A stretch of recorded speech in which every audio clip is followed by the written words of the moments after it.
I date the beginning of this fourth turning to 2008. And fourth turnings have lasted from maybe as short as 7 to 10 years in the Civil War, to more likely they're kind of 15, 20, perhaps even as long as 30 years. So if you kind of assume that, so we're not at 2028 will be 20 years. 2038 will be 30 years. I think this monetary system is dead before 2038, way before 2038. But yeah, just completely dead. And by dead, you mean exactly? I mean the dollar's worthless. Like just like bullet points would be what? Yeah, well, the dollar's worthless. Francs were all currency is worthless, and we're on a Bitcoin standard. That's kind of what I think is going to happen. That's soon. Okay. Yeah, that's soon. Yeah, but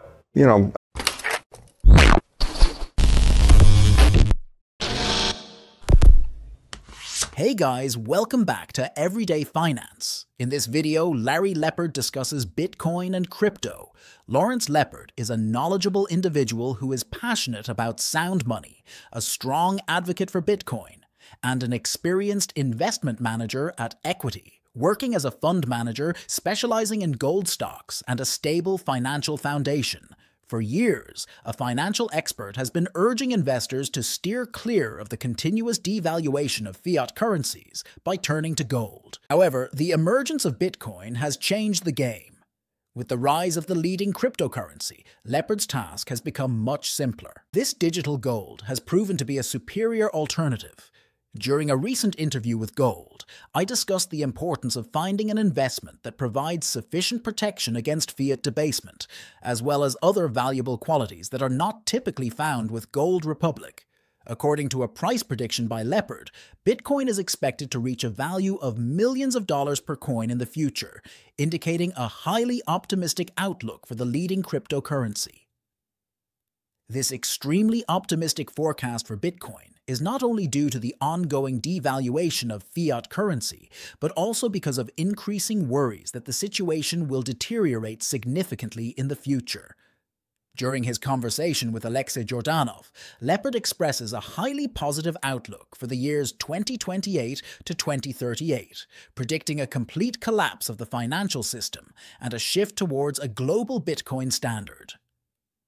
According to the analysis, the upcoming event is predicted based on the Strauss-Howe generational theory. It is determined when the cycle began and when it is expected to end. The analysis suggests that the financial system collapse in 2008 marked the start of a new cycle, which is progressing rapidly. With the world's $315 trillion debt load, it is anticipated that inflation will transition to hyperinflation and eventually to hyper-BITCOINIZATION. This refers to the point when Bitcoin surpasses traditional forms of money and becomes the primary currency in most, if not all, countries. And lots of things Larry Lepard discusses, so please watch the video to end. And share this video and subscribe our channel Everyday Finance. Thanks. For true sat dollar parity, or for the dollar to become worthless, or for hyper-Bitcoinization, I was talking with Luke Broyles about it earlier today. I kind of think it's probably something between 2030 and 2038. It's going to take time.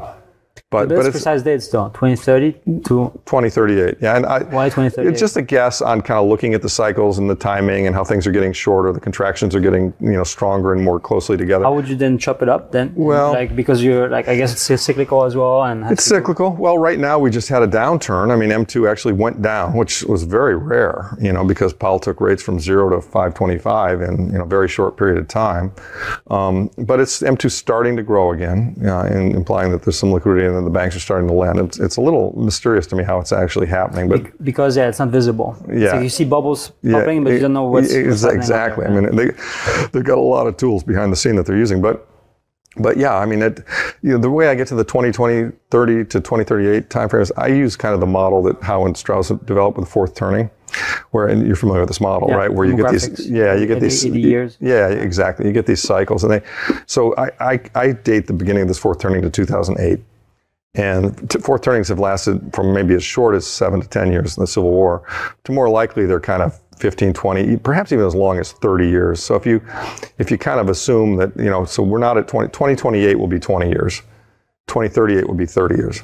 I think this monetary system is dead before 2038, way before 2038. But yeah, just completely dead. And by that you mean exactly? I mean the dollar's worthless. Like just like bullet points would be what? Yeah, well, the dollar's worthless. Frank's all currency is worthless, and we're on a Bitcoin standard. That's kind of what I think is going to happen. That soon. Okay. Yeah, that soon. Yeah, but you know, like I said, I've been early and wrong plenty, so be prepared to have me be early and wrong again. I've watched you in 14 years. Yeah, again. Well, and I will tell you there are two possible ways they get out of it. Well, there are three maybe. One is they do they do kind of the playbook we ran after World War II, which is they run really high inflation until they can get the sovereign debt, you know, size down to a place at which they can reestablish control of the monetary system. So they quote unquote kind of save it. It's like a Volcker, but over, you know, 7 or 8 years, right? And Israel did something similar when they had a problem like this. The other thing would be they do a one-time monetary reset, like what Roosevelt did, right? And you know, he grabbed the gold, revalued it, devalued the dollar in terms of gold 70%, you know, overnight. You know, the government, somebody intelligent in the government could realize, hey, this monetary system is failing, we got to fix it. And therefore, we're going to do a 10-for-1 split on the dollar. And old dollars are worth 10, new dollars are 1. New dollar is backed by gold, oil, basket of currencies, whatever it is, but it's backed by something that can't be printed, so it's sound. The concerns surrounding the US economy have escalated significantly, reaching a critical level while speaking during the Strategic Decisions Conference held by Alliance Bernstein. JP Morgan CEO Jamie Dimon delivered a significant warning regarding the state of the US economy. He predicted that if government spending remains unchecked, it could lead to stagflation, a concerning combination of high inflation, high unemployment, and low growth. I analyzed the significant amount of fiscal and monetary stimulus that has been implemented in the past 5 years. Jim mentioned that it has been remarkably extraordinary. However, he questions whether it will result in stagflation. While it is uncertain, I am personally ready to face any potential consequence. The CEO of JP Morgan expressed concerns about the state of the US economy during a press conference at the annual Global Summit in Shanghai. He warned that the inflation problem is more severe than what the Federal Reserve has acknowledged, stating that he believes inflation is more persistent than commonly believed. The CEO attributed this to the significant amount of fiscal and monetary stimulus that is still present in the system, suggesting that it may be contributing to the current liquidity.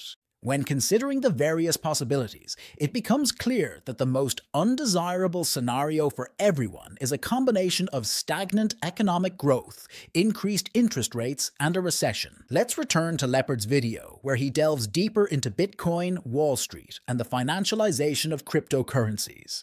Let's get back to Larry Lepard interview. Hell yeah. Yeah, No? yeah, you're right. That's right, and that's why it's probably not a high probability that somebody would do it. Popular either. It's not popular. A lot of people get hurt, but you know the alternative is the whole thing fails. Do you know what I mean? I mean the alternative. It's like Mad Max. Yeah, well, it won't be Mad Max, but it'll be for a very brief period of time. There'll be a lot of chaos. There'll be a lot of hyperinflation. I mean, I think, you know, we could get to a stage where you see Bitcoin at a much higher price, and you see a dollar at a much lower price, certainly in Bitcoin terms, same difference, and they're parallel. But eventually, it goes back to what I said in the earlier part of the interview, which is to say that when a consensus of the people realize that the dollar is shit, that there's just no point. I mean, it's good for transacting, but nothing else. They're going to do what the people in Weimar Germany did in 1922. The minute they get a hold of a dollar, they're going to convert it. Nobody wants to hold it. It's like a hot potato, right? They just want to get out of it, get out of it, get out of it. It's called Gresham's Law. You're getting rid of the currency that you know will lose its purchasing power, and you're buying a currency that you know will hold or increase its purchasing power. And so that process will accelerate, and just as in the Silicon Valley Bank instance, everybody at once suddenly said, holy shit, this bank is bankrupt, I got to get my money out of there. It can happen fast. It could happen really fast. Now, the US dollar is it's the fastest bank run in history. Yeah. I mean, in terms of like time. Yeah, right? And I mean, it was less than a week. Yeah. I mean, half it was a matter of hours, I think, even. Yeah, well, one day, $45 billion. Yeah. One day. I mean, talk about click money, right? Well, and that's the thing. That's why I say, don't discount the possibility that it could happen, quickly and before 2030, because, we're all so connected with the internet and social media, right? I mean, in the short term, you could have some real volatility and some real problems, and that doesn't, to me, I wouldn't worry. Anybody who holds Bitcoin, I wouldn't worry about that. Do you know what I mean? I mean, yes, they can try and close the gates, but they really can't effectively close the gates because, absent shutting off all the electricity and shutting down the internet, which I view as just an almost zero probability event, there will be a way to transact in Bitcoin. Do you know what I mean? In some country, in some way. Now, in the short run, if the government made it completely illegal and threatened to throw us all in jail and grabbed all the Coinbase coins, there are a lot of things they can do to throw sand in our eyes. But if you've got your own coin, self-sovereign, I don't see how we come out. And by the way, if the government does any of these things, there's a Streisand effect, right? Everyone's going to go, holy shit, that stuff's really valuable. I got to get some because the government doesn't want me to have it. You know what I mean? There's a reverse psychology piece to it also. But what if the government says just like gold and they grab it? Yeah. I think what you're going to have, this is not the 1930s in America where people believed in the government and trusted Roosevelt and thought he was a good guy and trying to do the right thing. This is 80% of the country distrust the federal government, and everybody and their brother is going to say, "Oh yeah, thanks government. Yeah, F you. We're not giving you anything." And we see Texas that was basically ready to. Yeah, right. Exactly. Texas ready. Yeah, exactly. Yeah, like army. You're not going to defend the border. Fine, we'll do it. Right. And I got to tell you, most of the red states. That's how. 25 states back Texas. There are a lot of people in the United States that their view of the federal government is screw you. We're not going to play. And that's what it comes down to. It ultimately comes down to social consensus. If nobody trusts the government and everybody wants to hold an alternative form of money, whether it be gold or silver, Bitcoin, land, food, cattle. In a real Mad Max scenario, obviously, even Bitcoin and gold aren't particularly valuable if you can't, put food on your table. But again, humans are incredibly adaptive, incredibly, flexible and can do things, really well. And, apart from some short-term disruptions, I think that we get, whatever bad stuff comes, solutions and workarounds happen to it really, really quickly. And so while there could be a disruption that's uncomfortable, just as in the 30s. There was a time in the 30s, a bunch of banks failed, and they shut down the banks, and they shut down the stock exchange for a number of days. I can't remember exactly how many, but it was a lot. That kind of stuff can happen, no doubt. there could be a real disruption here. But on the other side of it, the things that have value still have value. An ounce of gold is an ounce of gold, an ounce of silver is an ounce of silver. A Bitcoin is a Bitcoin. That's it. Yeah. And, it's the dollar that's got a problem.